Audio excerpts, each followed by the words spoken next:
Hai guys, kembali lagi dengan saya di channel kita. Terima kasih sudah klik video saya. Semoga kalian diberi kesehatan dan rezeki yang melimpah. Amin. Pada video kali ini saya akan membacakan 4 bab yang terbaru, yaitu bab 4270 sampai bab 4273. Oke, kita langsung aja. Bab 4270. Faktanya, hati Hong Tianxi sangat kusut untuk sementara waktu. Dia benar-benar tidak percaya pada pil penyembuh darah ini. Dia selalu merasa bahwa pil penopang kehidupan yang dia anggap sebagai harta tidak berguna, dan pasti tidak ada apapun di dunia ini yang bisa menyelamatkan Ankisan. Tetapi saya tidak pernah berpikir bahwa seorang bintang wanita muda akan memiliki ramuan ajaib yang bahkan seorang yang hampir dinyatakan mati dapat diselamatkan dengan tiba-tiba. Kuncinya adalah Ankisan berada di ambang kematian, dan penyelamat darah ini tidak hanya menariknya kembali dari gerbang neraka, tetapi bahkan membuatnya langsung pulih seolah-olah dia tidak terluka. Efek obat ini sepenuhnya menumbangkan pemikiran Hong Tianxi, pemahaman guru surgawi tentang kata elisir. Meskipun orang tua memperhatikan kesatuan manusia dan alam dan pengembangan diri, pada kenyataannya hal terpenting yang mereka perhatikan adalah cara alkimia. Di era feodal, para Taoisme yang meramu pil dengan merkuri dan cinnabar dan kemudian memakan kaisar sampai mati pada dasarnya adalah pendahulu mereka. Ketika Hong Tianxi pertama kali mulai berlatih Taoisme, dia juga ingin mempelajari teknik alkimia kuno, tetapi ada terlalu banyak sedikit buku ramuan kuno yang saat ini sulit untuk membuatnya kemajuan dalam hal ini. Selama bertahun-tahun, ia juga mencoba mengumpulkan berbagai bahan dan berbagai formula obat, dan kemudian mencoba memperbaiki berbagai jenis pil obat. Tetapi pada dasarnya tidak ada pil obat yang berguna yang dibuat. Kegagalan berulang tidak membuatnya menyerah mengerjar alkimia. Sebaliknya, seiring bertambahnya usia, rasa krisisnya menjadi lebih kuat dan lebih kuat. Oleh karena itu, untuk benar-benar memperbaiki ramuan untuk umur panjang dan umur panjang, dia mulai mundur untuk waktu yang lama, mengulangi diri dari dojo sendiri setiap hari dan mempelajari seni alkimia. Tapi sejauh ini belum berhasil.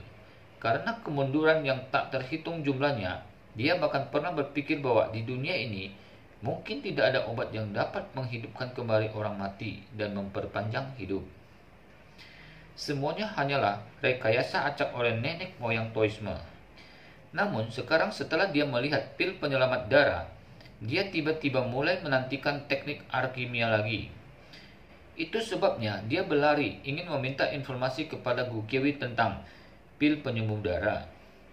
Gu Qiuwi tidak memiliki prasangka apapun terhadapnya, jadi dia langsung menjawab, "Ayah saya mendapatkan obat ini secara tidak sengaja, tetapi dia tidak memberitahu saya bagaimana cara mendapatkannya."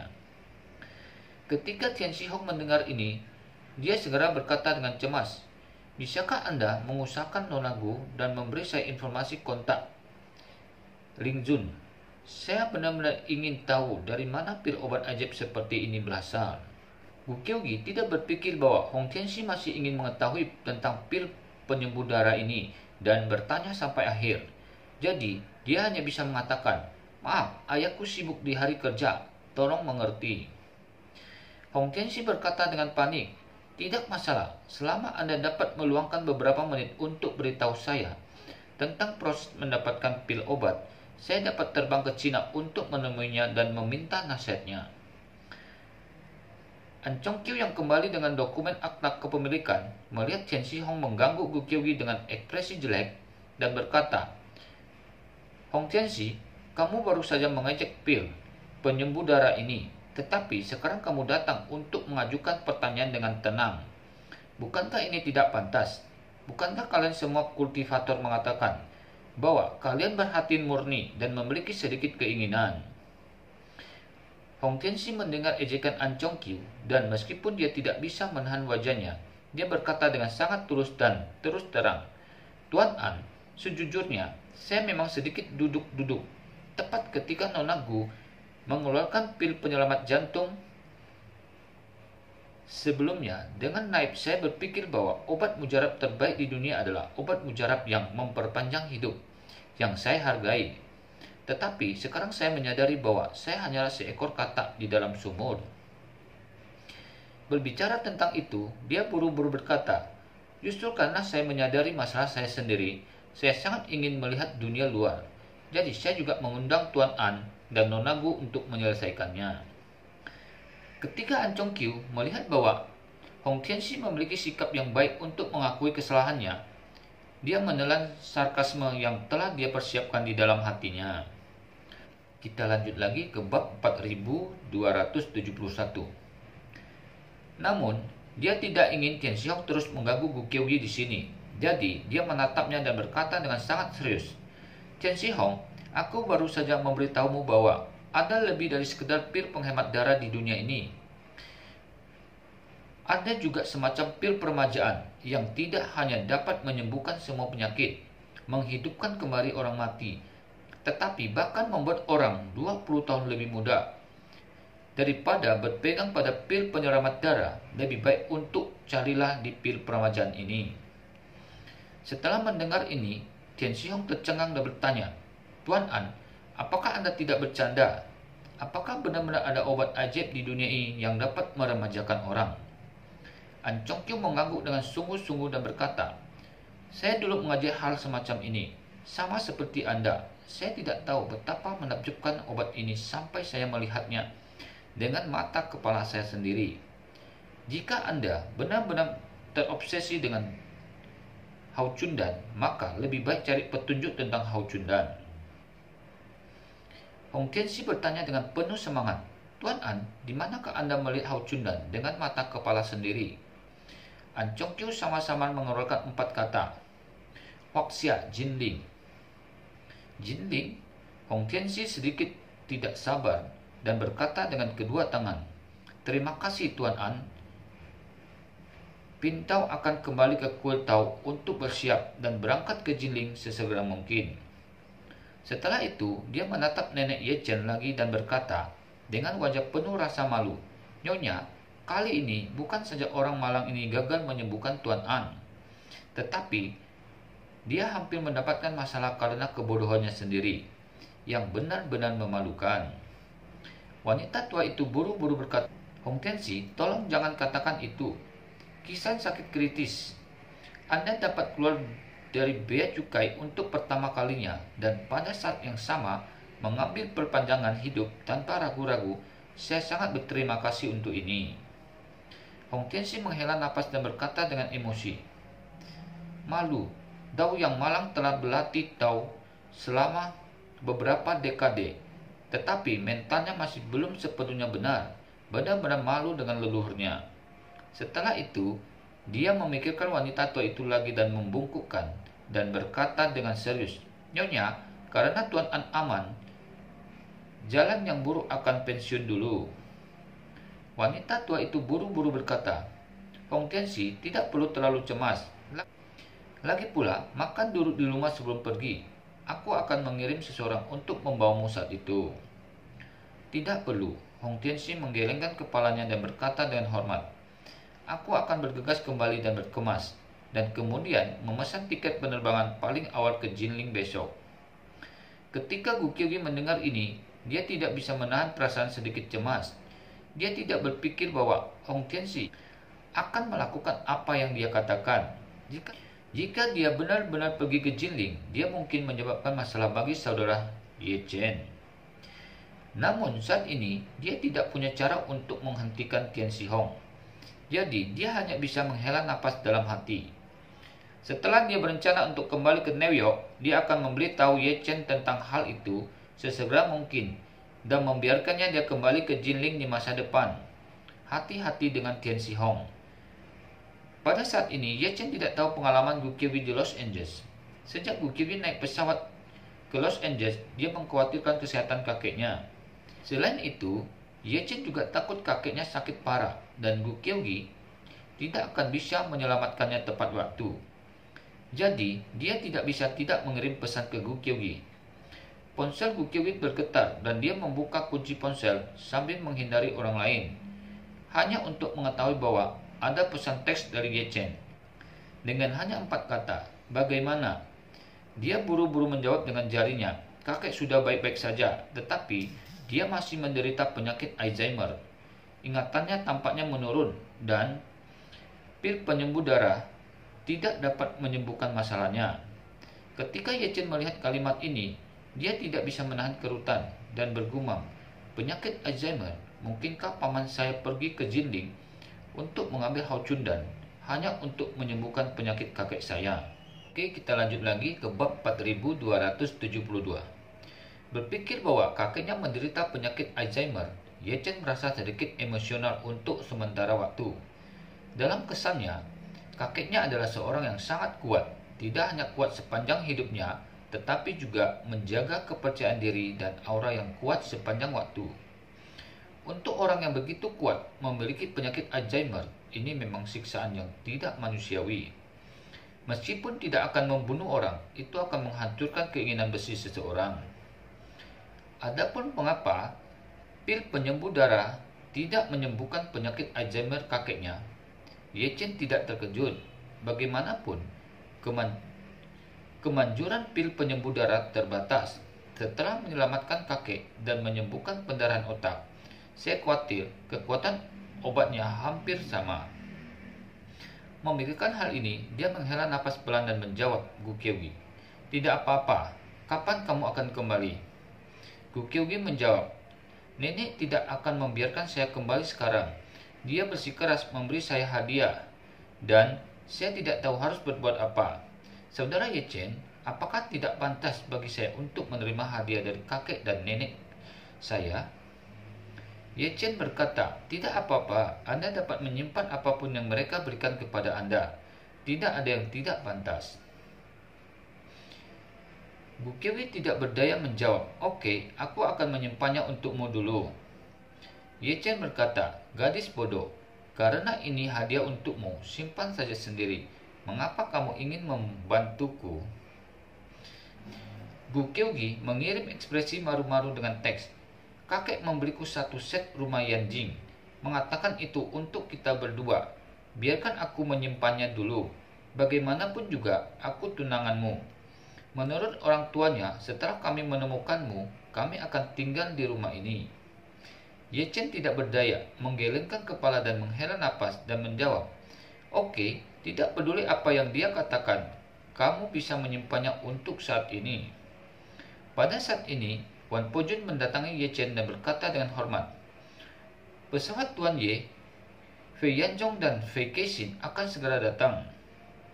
Oke, Ye Chen tersenyum berkata, pertunjukan akhirnya akan dimulai, ayo pergi ke bandara. Saat ini, 10.000 meter di atas langit. Saat pesawat semakin dekat ke garis pantai, Fei Kexin dapat melihat kota yang terang benderang secara diagnosis di depan pesawat melalui jendela. Di pesawat malam hari, kota-kota besar sangat mencolok dan ribuan lampu rumah yang sangat terkonsentrasi dapat dilihat dengan jelas di langit malam, bahkan jika mereka dipisahkan oleh ratusan kilometer. Saat dia melihat New York, Fei Kexin tiba-tiba gugup.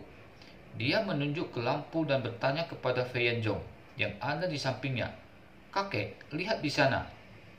Kami tidak. Apakah ini datang ke New York? Segera. Mendengar kata-kata ini, Fei Yanzhong menutup matanya dan tiba-tiba membuka matanya. Dia melihat ke arah jari Fei Kexin dan seluruh orang tidak bisa menahan diri untuk tidak gugup dan berkata, sudah berapa lama kita terbang? Fei Kexin berkata, sudah lebih dari 10 jam. Lebih dari 10 jam? Fei Yanzhong bergumam pelan, melebarkan matanya dan berkata, kalau begitu kita sudah terbang di atas Eropa, laut di bawah, dan skala besar kejauhan, kota itu sepertinya, itu benar-benar terlihat seperti New York. Fei Kexin tiba-tiba merasa sedikit tidak nyaman. Dia tidak tahu mengapa Ye Chen tiba-tiba mengatur agar mereka kembali ke New York. Lagi pula, pamannya telah mencari dia dan kakeknya sepanjang waktu, dan dia sudah lama melepaskan kata-kata kasarnya dengan kakeknya dan tidak akan pernah membiarkannya kembali ke Amerika Serikat. Kita lanjut lagi ke bab 4273. Sekarang, Ye Chen sebenarnya mengatur agar mereka berdua kembali ke New York, yang pada dasarnya adalah memasukkan seekor domba ke dalam mulut harimau. Feanzong sama bingungnya. Dia tidak bisa menahan suara dan berkata, "Tidakkah Tuan Ye menyerahkan kita kepada pamanmu? Jika itu masalahnya, pamanmu tidak akan pernah membiarkan kita pergi." Fei Kexin menekan kegugupannya dan berkata dengan serius, "Kakek, saya percaya bahwa Tuan Ye jelas bukan orang seperti itu." Feanzong bertanya kembali, "Lalu, mengapa dia tidak mengirim kita ke Suria? Dia dengan jelas mengatur kita, tapi sebelum kita sampai ke Suria, dia mengirim pesawat lain untuk membawa kita ke New York." Fei Kexin menggelengkan kepalanya dan berbisik, "Saya tidak tahu mengapa Tuan Ye melakukan ini, tetapi saya percaya bahwa Tuan Ye tidak akan pernah menyakiti kita." Bagaimanapun, dia memandang Feanzong dan berkata dengan tegas, "Kakek, kita telah lama terpojok. Tuan Ye yang menyelamatkan kita dan selalu melindungi kita. Jika kita harus percaya tanpa syarat pada mereka semua dan pengaturan yang dia buat." Feanzong ragu-ragu sejenak, menghela napas pelan dan berkata dengan suara rendah, "Ketika kita kembali dari luar negeri, kita pasti akan diatur untuk mendarat di terminal internasional. Setelah mendarat, kita harus melewati bea cukai terlebih dahulu. Pamanmu harus melakukannya sejak lama. Semuanya sudah disiapkan. Selama kita berdua melewati bea cukai, dia akan bisa mendapatkan informasi pada saat pertama." Setelah mengatakan itu, Feanzong melanjutkan, "Seberapa kuat keluarga Fei kami di New York, Anda tidak perlu saya memberitahu Anda. Meskipun saya tidak tahu apa yang ingin dilakukan Tuan Ye, tetapi saya benar-benar khawatir bahwa dia akan melihat bentuk yang salah." "Tidak," Fei Kexin berkata tanpa ragu. "Dengan kemampuan Tuan Ye, semua yang kita lakukan harus berada di bawah kendalinya. Kakek, yang pernah kita lakukan sekarang adalah mematuhi perintah. Jika kita benar-benar mendarat di New York, Nona Su pasti akan menerima pengaturan Tuan Ye berikutnya. Mungkin ini yang akan menjadi kesempatan yang baik bagi kita." Feanzong bingung dan bertanya padanya, "Pergi jauh ke dalam sarang harimau, kesempatan bagus apa yang bisa terjadi?" Fei Kexin menggelengkan kepalanya dan berkata, "Saya tidak tahu. Mungkin jika Anda tidak memasuki sarang harimau, bagaimana Anda bisa mendapatkan putra harimau?" Pesawat terbang sangat cepat. 10 menit kemudian, garis pantai terlihat jelas. Saat ini, pesawat sudah mulai turun. Setelah 10 menit, Fei Kexin telah melihat Long Beach yang terang benderang dengan bangunan paling ikonik di New York, Patung Liberty. Pada saat ini, Feanzong semakin cemas, tetapi Fei Kexin menjadi semakin tenang. New York tepat di depannya, dan dia tiba-tiba merasa bahwa perjalanan ke New York ini adalah berkah, bukan kutukan. Dia berkata dalam hati, "Tuan Ye meminta saya dan kakek saya untuk kembali ke New York. Sama sekali tidak mungkin menyakiti kakek dan cucu-cucu kami." Bagaimanapun, Tuan Ye bahkan dapat menolak permintaan ratusan miliar dolar untuk membeli Hao Chundan kembali. Jadi, dia tidak akan pernah dibeli oleh paman. Karena itu, tidak menyakiti kita, maka Tuan Ye pasti memiliki maksud yang dalam untuk melakukan ini. Mungkin Tuan Ye bermaksud menggunakan semacam kekuatan untuk memaksa pamanku mengizinkan aku dan kakekku kembali ke New York. Kalau begitu, kakek dan aku tidak perlu sembunyi. Memikirkan hal ini, alisnya terbentang dan dia tidak bisa tidak merasakan sedikit kegembiraan yang tidak diketahui di dalam hatinya. Tak lama kemudian, pesawat mendarat di bandara JFK di New York.